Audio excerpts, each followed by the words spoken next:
Сегодня торгово-промышленная палата Коми насчитывает 106 членов. Это неприемлемо низкий уровень, отмечает ее вновь избранный президент. Максимально в рядах палаты насчитывалось 500. Все дело в нестабильной экономической ситуации и удушающих отчетах и проверках надзорных органов. Подводят и местные власти с выполнением своих обязательств по контрактам. Предприниматели порой месяцами не могут получить выплату за работу, впоследствии влезают в долги и вынуждены задерживать выплату налогов и зарплат.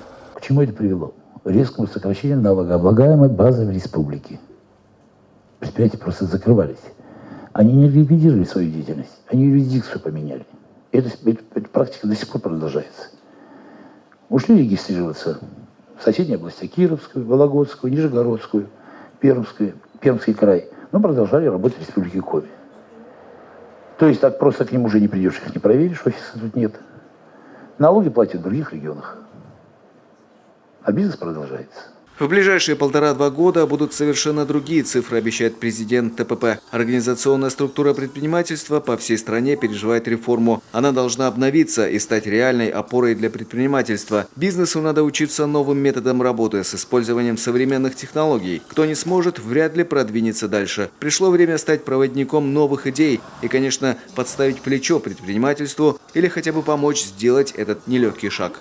Мы все-таки сейчас формируем новую идеологию для наших торгово-промышленных палат, потому что мы говорим, что власть сейчас развернулась к бизнесу, она хочет его слушать, но я имею в виду, во всяком случае, федерального уровня, во многих регионах это происходит.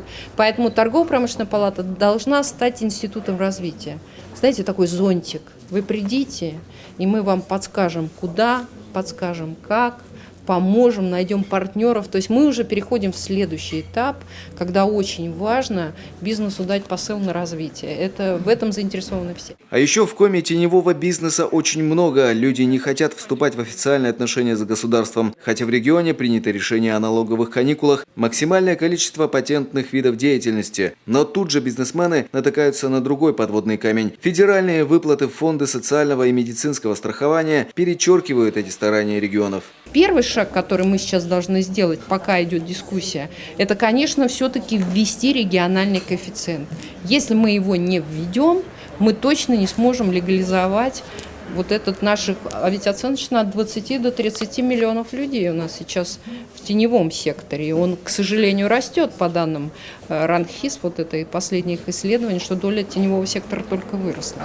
Поэтому здесь вообще серьезная задача, но самое, что у нас, вот у меня оптимизм внушает, что в принципе есть понимание, что меры нужно делать, что говорить уже невозможно, уже нужно начинать действовать. Важно не откладывать, и решение не откладывается. Сегодня идет работа с тем, чтобы это решение было выверенное.